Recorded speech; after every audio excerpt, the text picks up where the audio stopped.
The Guide to Goals podcast gives you the tools, direction, and resources you need to pursue your passion project. I'm Deborah Eckerling, Project Catalyst, and this is Right On Online's Guide to Goals podcast. Our guest today is John T. Trigonis, and we're going to talk about crowdfunding. A writer and story maker, John is author of Crowdfunding for Filmmakers, second edition, and mentors campaigns as Indiegogo's head film and creative campaign strategist. Welcome, John. Thank you so much for joining us today. Oh yeah, thank you for having me, Deborah. I'm really excited. Well, and what a cool title. Seriously, you get to mentor people. Yeah, I never thought you could get paid for that, except doing it as a professor, which was my past life for 10 years before this. So yeah, the fact that I get to call myself a mentor and a strategist, it's pretty neat. I like it. It's nice and sexy. I can dig it. So how did you find yourself in the crowdfunding space? Because it's new-ish, right? I mean, it's not brand new, but yeah, I mean, it's definitely newish. It's been around since I guess 2008. I mean, technically, it's been around since the Statue of Liberty, because that was like one of the first crowdfunded projects, the whole base of the statue. So it's OG, as they say. But the crowdfunding as it is now is pretty much a new thing. I got into it really because I just didn't believe that people would give people money to fund their passion projects.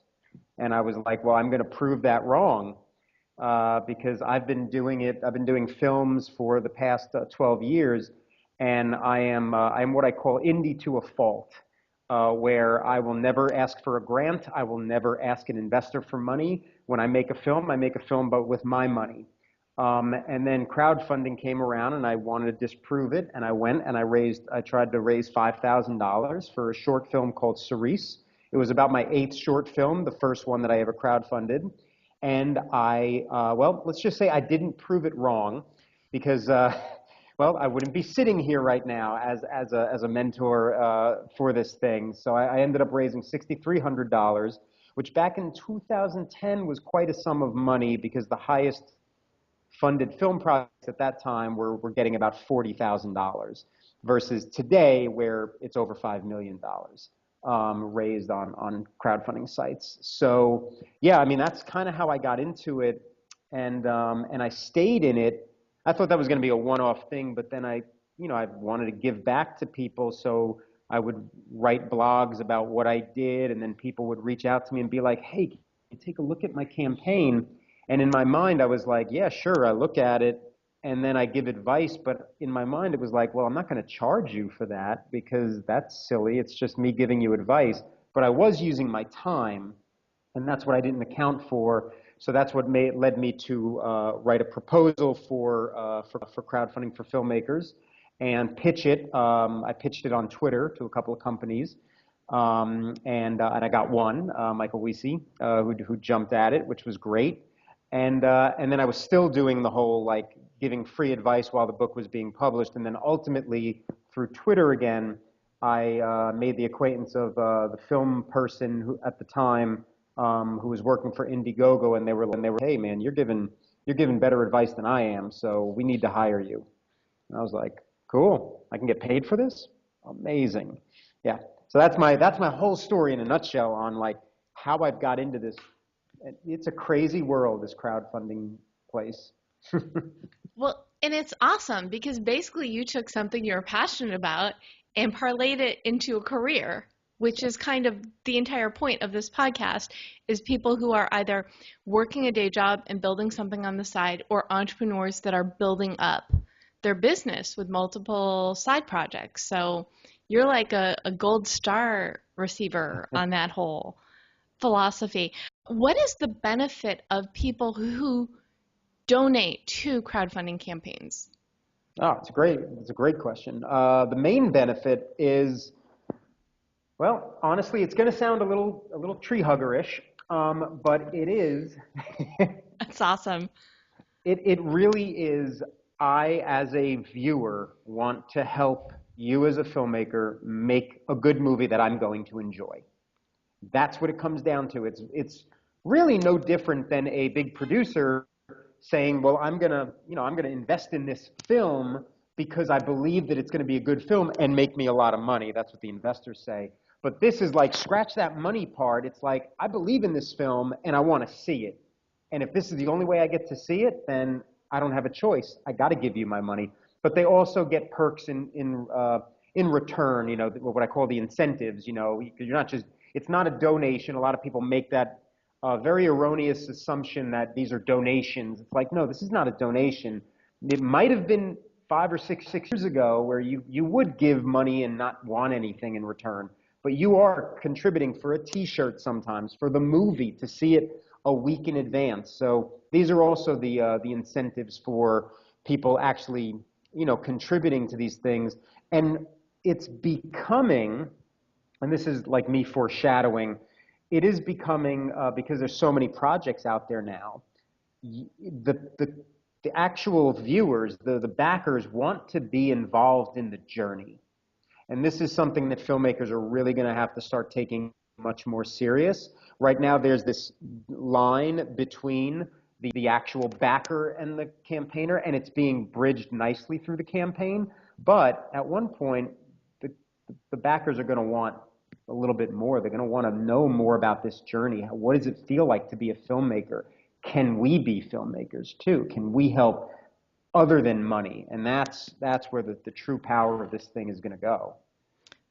That makes complete sense, especially with social media and the whole, there is no line between people anymore. You could pretty much get in front of almost anybody you want now. I'm with you there. I learned firsthand the power of the community through my campaign. I was not a believer. I was like, this is a screen in front of me and there's a disconnect, but it's like, no, the disconnect is in your mind. It's like, get rid of that screen. Talking to somebody on Twitter and having that access is no different than going to a physical party or a mixer or a cocktail party and talking to people. The only difference is I can talk to people that have check marks next to their name, and I can reach these people the same way I would reach anybody else. And it's a beautiful thing. Whether they respond, well, that depends. And you're on the East Coast and I'm on the West Coast, and people who aren't living in a big city have much more access to others these days. Yeah. Because of the internet and social. Before we delve into the how, this isn't just for film projects. People crowdfund for anything these days, right? Absolutely. Yeah. Technology and film are the two big ones on most platforms. Definitely on Indiegogo. Technology is like, there's so many products being funded. Everybody's got a 3D printer idea. So it's like, drones. I mean, don't even get me started. So, there's definitely, those two are the big ones. But you want to run a small business, launch an Indiegogo campaign. You want to create a religion. Launch an Indiegogo campaign. That's what it was made for. And I've seen it. Believe me, I've seen a lot of things. I don't work with them. I work with film, video, comic books on occasion, and theater a lot. But yeah, I've seen those things, and it really just depends on, number one, how passionate you are about this thing that you want to make happen, and two, well, what are you willing to do? Are you willing to do what it takes to find the audience that needs this product, that needs this religion, that needs this film, that needs to see this? Are you willing to do the work? Because that's the one big thing that a lot of filmmakers aren't used to. They're used to working their butts off with different hats on a film set, going guerrilla indie style. But when it comes to marketing, there's a block in our heads that's like, oh, I don't know how to do that. No, you know how to do it. You just have to spend hours at a time doing it to build up that audience and find these people. I always tell people, like, if you're making a horror movie and I don't see you on, like, commenting on Fangoria magazine posts and, bloody disgusting, guess what? You are not a horror filmmaker. You're just not, because you're not ingrained in that community. And if you're not ingrained in that community, who's going to give you money? Very, very, yeah, very well put. Now I'm just sitting here nodding. For those who are listening and not watching the podcast, this is me nodding. And so people do crowdfunding campaign, what brings someone, I guess, to the point of, I'm going to do a crowdfunding? Is it just for the money, but is it also for what you just talked about, creating community in the audience? Love this question, and my answer has not changed in 4 years, which is great, and it's still true. But it's not my answer. It's a colleague of mine, a former colleague at Indiegogo, Adam Chapnick, and he said at a panel one day that if you're crowdfunding for money, you're doing it wrong. And for me, it was kind of like a light bulb, but it was a light bulb that I had turned on, but I turned off quickly because I didn't think you could say that kind of stuff. Because that's basically saying, like, if you're here for the money, don't even bother with it, go somewhere else. But that's the absolute truth, is if you are doing it for the money, you're missing the whole point of it. And when I started my campaign, I missed the whole point. I was doing it because I wanted to disprove this fact that people can give you money. They weren't giving me money. They were giving me their time. They were giving me their attention. And I didn't realize it, but I earned it. Because they told me, straight up, I earned it. Because I asked a lot of them, like, why did you contribute to my campaign? We've only known each other for 6 months on Twitter. And they were like, because we've known each other for 6 months on Twitter, and you put out good content, and I retweet it, and you're cool. And that hit me where it is. You do the crowdfunding because you want the audience. If you want money, go to an investor. They'll give you money. Nowadays, there's so many investors out there. Every movie can find one. You need a grant? Every film can find a grant. You just got to do the work and look. But those two avenues will never find you the most integral part of film, which is an audience to watch it. Otherwise, what's the point of doing film? Well, I'm sold. I'm sure people are listening are sold. What do they need to do to get started for a crowdfunding campaign? Awesome. First thing, build an audience. So the best thing they can do, and then this is like, even in my book, I talk about this in like a whole, not even a chapter, I have a whole part, and I've added sections on like how to use Instagram, it's just so important, but not just during the campaign, but before it. And that's the part that just people they still don't realize it's so important. They do feel that they're going to go online and like launch the Indiegogo, and all of a sudden, people are going to throw money at them because they're asking for it. It's like, it doesn't work that way. You got to put in the legwork at the beginning. So the best thing people can do is get online, get social, be social, and interact with people. Don't just, talk about yourself. And anybody who's talking about themselves, don't bother. There's so much stuff out there. We don't care about you. But if you read an article, well, you know what? If you intend to tweet it, that's when you should read it. That's a phrase that I have. I don't read anything unless I think I'm going to tweet that to my followers, because I'm always thinking of their benefit, more than my own. But that's how it builds. You show people that you are willing to give them value, and then later on, they're going to give you the value for the campaign. So that's the first absolute most important thing that anybody can do for a campaign before the campaign's happening. It might be 2 weeks before. It might be 6 months before. I think it needs to be as long as it needs. And just be social up until you're ready to launch the campaign, and then you're still going to be social, because then you're putting stuff out there about your campaign and contributing, but you can't do that 10 tweets a day. You got to do that, for every 5 or so tweets that you post about something else, you've earned 1 tweet about your campaign. So I say Twitter, tweets, because that's where I live basically, but Facebook, everything, any kind of method like that. But that's the number one thing that people can do, is just be social and take it off social. Go out to events, go out to networking events, and talk about film. A lot of people, they talk about their projects, and that's great, but you can tell when you watch people if they're interested or not. So the minute you realize you've talked too much, admit it to yourself, and then ask them about their project, and then just have a conversation about film, period. Because that's how you're going to solidify a friendship. And I will put in the show notes links to people that I've interviewed on the various different social media platforms, like Twitter, even LinkedIn, and I just did one on networking. So nice. I'd be sure to include those. I completely agree, because you have to get to know people as people and let them get to know you as a person, because they're investing in you, And when they trust you, then they will invest in your project. Is that Ab- pretty ab- much? Absolutely. It's perfect. The thing we say at Indiegogo is people give to people, not to projects. Everybody's got a project nowadays. Everybody's got one. They're all great because in today's politically correct world, you can't say it's not great. So it's great.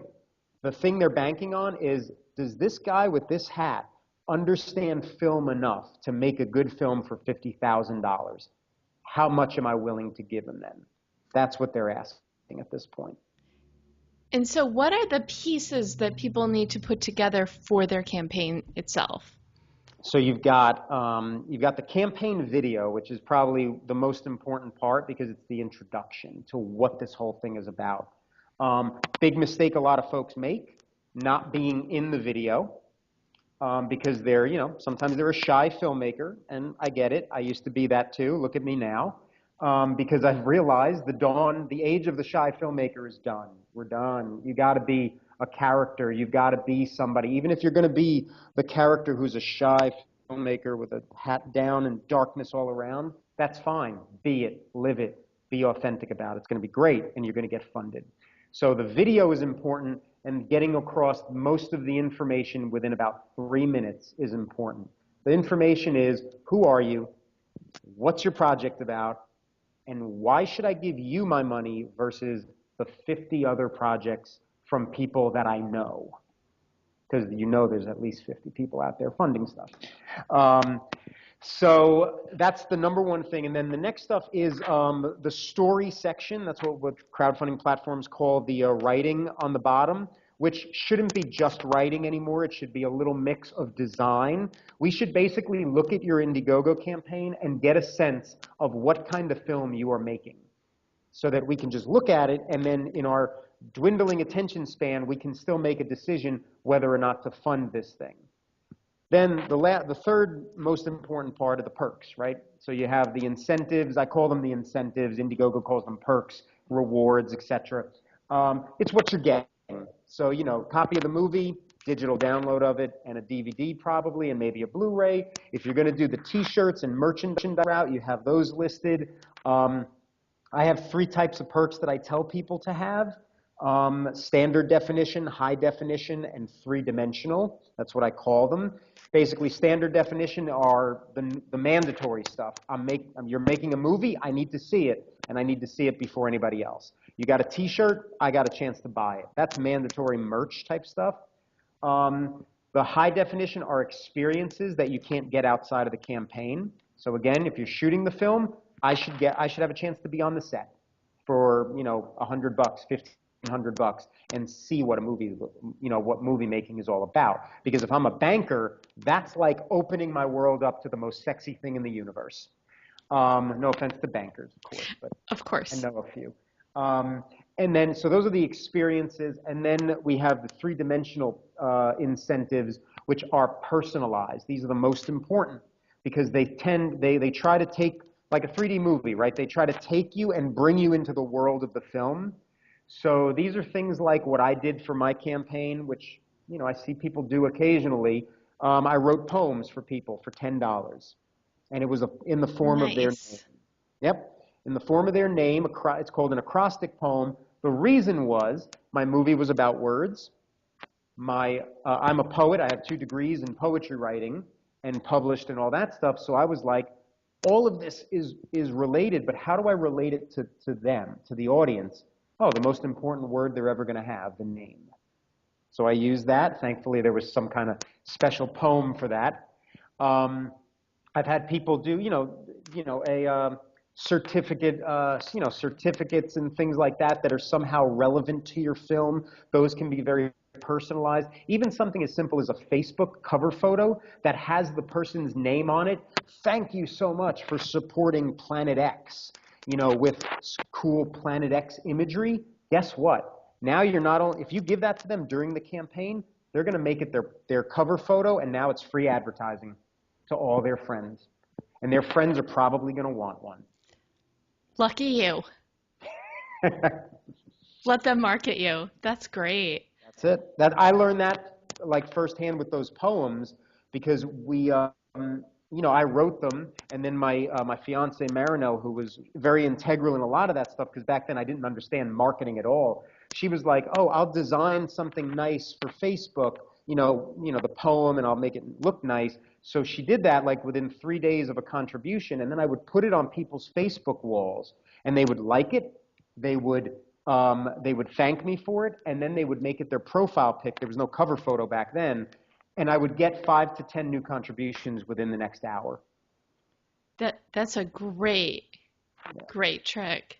Okay. The downside is it takes a lot of time, and a lot of folks, they don't do that because they're like, oh, I don't have the time to fulfill that. It's like, yeah, you do. You'll find the time, because it's going to mean you're going to hit your goal quicker. And speaking of hitting your goal quicker, what do you recommend in terms of the amount of time a campaign should run? Oh, great. Well, so there's statistics, right? I'm not a big statistics guy because I'm usually the anomaly. But statistically, the perfect timing for a campaign is about 30 to 45 days, which is great. I'm a big believer in less is more. I usually tell people, run a campaign for as long as you can keep it interesting, because a campaign starts off strong, and then it has a couple of days, it starts dwindling, and then all of a sudden it goes away. Unless you strategize it, and then it won't go away. But a lot of people just don't strategize it, and then at the end it spikes up a little bit because it's like, oh my God, they haven't hit their goal yet. We need to put in finally, and all the stragglers and the family members get in when they should have been there in the first place already. So yeah, that's about the right time, but it also is contingent on how large a goal or small a goal that you have set. Because again, if you have a pretty hefty goal, you may need more than like 20 days to get there, or 30 days. So yeah, the 30 to 45 days is usually a good sweet spot. Cool thing with Indiegogo is we offer a one-time extension, which I think is brilliant, because sometimes you just need a little extra time, so you can go up to the full amount of 60 days if you want it to. That sounds good. Okay, so any other quick tips that people just have to know? Because it's so much good information. I just want to give you an opportunity to throw anything else. Totally. The only other big thing that I talk about a lot is the goal. We're seeing a trend right now because there's a lot of campaigns that run and they raise $100,000 and $500,000, and then there's the 1% that raise $1 million and up, right? So nowadays, people think that raising $200,000 is easy. I'm going to straight up say it is not easy. Raising $20,000 is hard. If you take a look at my personal campaigns, I have never raised more than $5,000 or $7,000. And I'm the guy in this industry. I would never run a campaign for one of my projects for $500,000 because I know enough to know I'm not going to hit that goal with my network. I check myself. I've helped people raise $5 million, but they have the audience. All I got to do is tell them what to do. So the biggest advice I can ever give is check yourself in the mirror.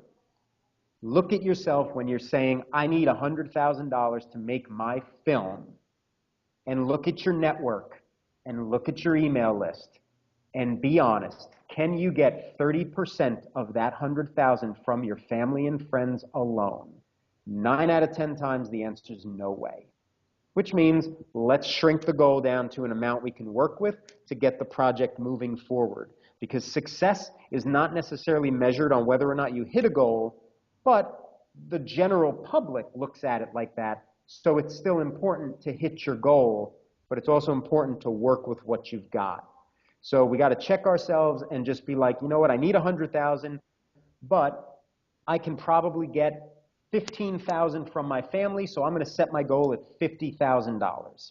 And I'm going to work my butt off to get $50,000, which is halfway there. And guess what? If you can get $50,000 halfway through your campaign, there ain't nothing saying you can't raise another 50. Well, and this is the Guide to Goals podcast. So I'm all about the goals.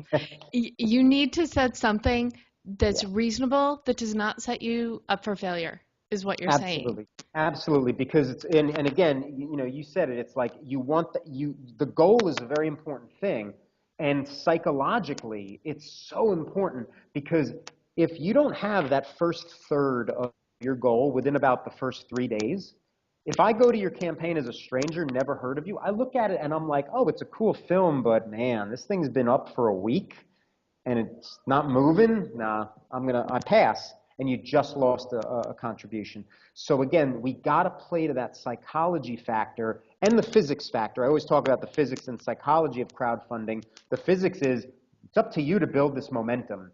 And once you build it, it's like that little ball thing that does that. I don't know what it's called, but it does the whole thing. It stays there, and you're like, damn, this thing is going on. And that's what's going to happen to your campaign. You're going to be like, damn, this thing is going on. But it's because you put in the work, you built the momentum quickly, and then you spread the word, and now you have strangers coming to your campaign being like, that's a cool project, and it's winning, and I'm going to bet on that horse. And that's exactly what they're going to do. I think that is the coolest, shortest explanation of crowdfunding ever. Nice. Awesome. Thank you. I felt pretty good about it, actually. Okay, before we wrap, I always ask the work-life balance question. Do you have balance, and what do you do to achieve it? Yeah, balance. So let's see. That's a great question. I'm actually struggling with that as we speak. Not struggling in a bad way, but I work, Indiegogo is my first actual job. I used to be a professor, and that was freelance kind of stuff. So I would work 3 days a week, and then I'd have 4 days to write. Now it's like 5 days a week, 10 to 6 at night. I cut myself off at 6, 100%, no matter what's happening. I go home, I eat dinner, I feed my cat, and then for 3 or 4 hours, it's writing, it's tweeting, it's doing all the stuff for the creative soul. I usually say that my Dr. Jekyll is crowdfunding, and I'm a damn good doctor at it, but at night, I drink that potion and I become Mr. Hyde, and I just go into my creative zone, and don't talk to me about crowdfunding at that point, because in 8 hours, I've given enough to the world, to the universe, where I've earned those 3 or 4 hours to myself to keep my creative projects going. So that's my work-life balance. If you ask me if I take vacations, the answer is probably not. I have a way too many paid time off days that I just forget to take because I don't go on vacations. But I will be probably going on a vacation this year, and it'll be good. Small one. Well, so that could be your goal and the extra bonus goal. Go on a vacation. But Yes. I think the practical, personal goal for the purposes of this podcast is to set a cutoff time when the day job stops and your creative or your passion project work keeps going. And then I would say based on this conversation, the professional goal should be to start building your network and start envisioning what your campaign looks like if this is the choice. So start sketching out ideas and start moving forward. Perfect. And don't rush. There's no rush for the crowdfunding part. Filmmakers tend to think there is, but there really isn't. That's a very, very good tip. Better to do it right than to do it rushed and not get the results that you want. Absolutely. Well, thank you so much, John, for joining us today on the Guided Goals podcast. You can go to guidedgoals.com to get show notes, links, and more information about how you can do crowdfunding or really any other tips you need to pursue your passion project. You can also head over to writeononline.com for more on goal setting, productivity, and community. So thanks, John. Anyone who's listening who's ever thought of crowdfunding, I really don't think it could be put any simpler than this. So just go on out there and go for it.